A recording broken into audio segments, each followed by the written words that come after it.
Just doing another video today, and we're going to talk about how to do Roman numerals in Sibelius. It's pretty simple. So first of all, just walk you through something really simple. Add or remove, let's stick a piano in because I always stick a piano in. There we go, A and B.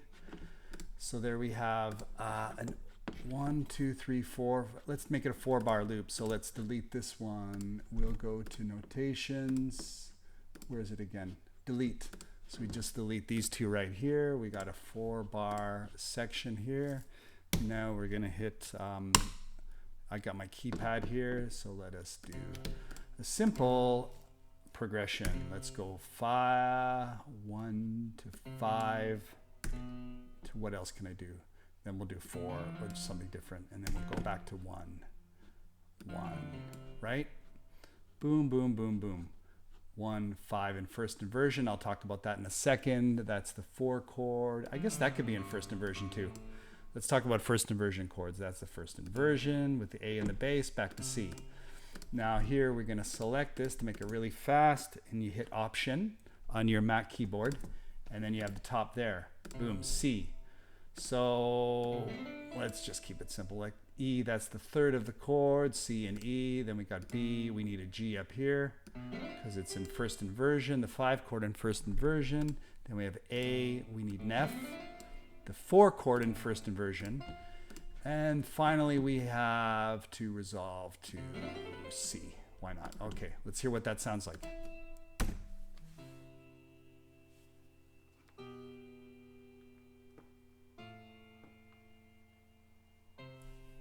Cool. Okay, now if we want to add Roman numerals, that is the 1 chord. So what you do is you go up to text here and you look for this guy here that says Roman numerals, and you hit 1. And it's simple as that. That is the 1 chord, C. And then finally, not finally, the second one we have here is the 5 chord in first inversion.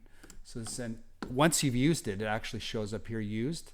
So it's very useful, very intuitive. Hit that, then you got the 5 chord, and that is in first inversion. So what you do is you have to hit Shift and 6, and I don't think that's right. Something's wrong there.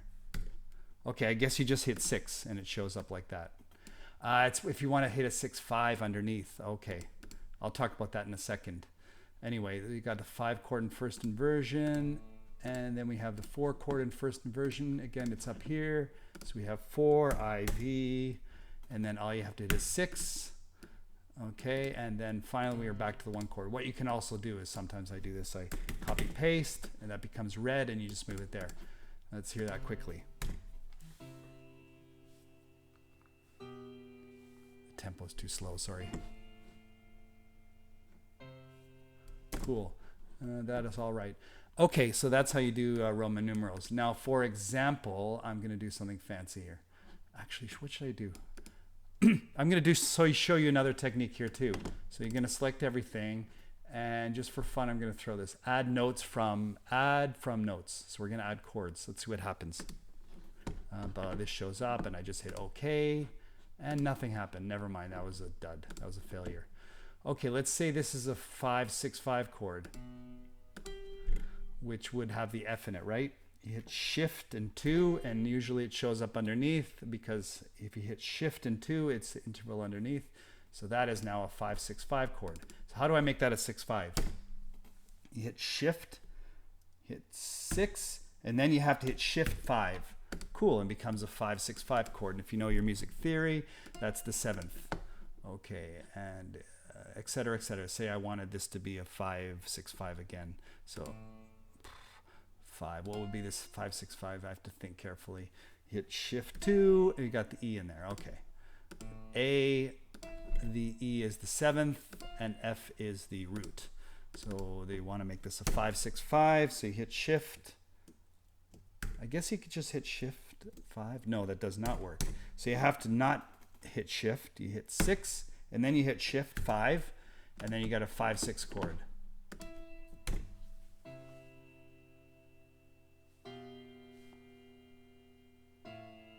Doesn't sound good, but you get the idea. How to do the Roman numerals. Okay, now if I hit a 5, it will become that, and let's hit a 5. You can always move it like that. I'm just throwing up random stuff here to make the chord better, because I want to show you how to put in notes with that other feature.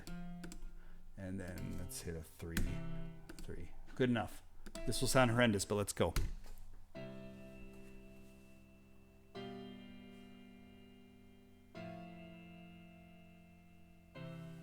Cool. So now what we do is, let's try this again. Add notes from chord. Okay, let's hit OK. Oh, and it worked. Kind of worked. Look at that.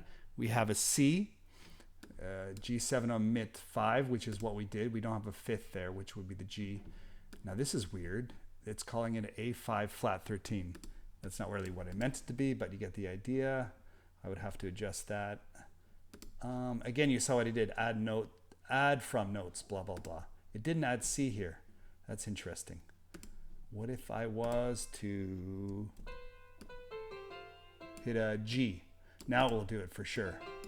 So we got the last one spelled out correctly, and then add notes from chord. Only that selection is selected, and go. And it worked. Look at that. Awesome.